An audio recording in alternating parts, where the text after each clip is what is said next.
If you wind up with something written on paper, that's a plan, or a method, or a tactic, or a process, and it isn't strategy. We are digging even deeper into strategy this time with some clarification on the question, what is the product of strategy? Last time I mentioned that strategy isn't a method or a plan or a way of communicating or a tactic. It's not a thing you do.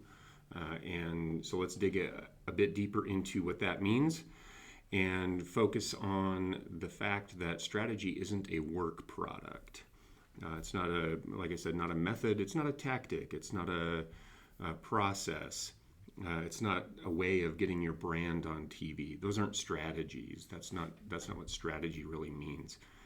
Strategy is thinking about the impacts and influence of those actions.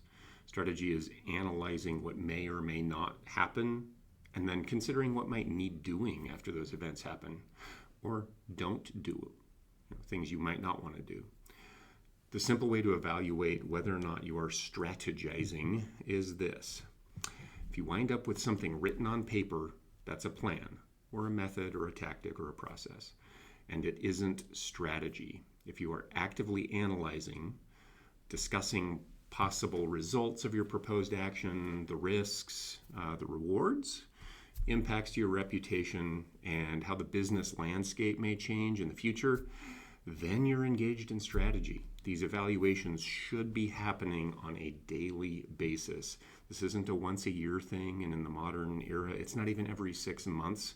If you're doing it once a year, every 6 months, you are already way behind.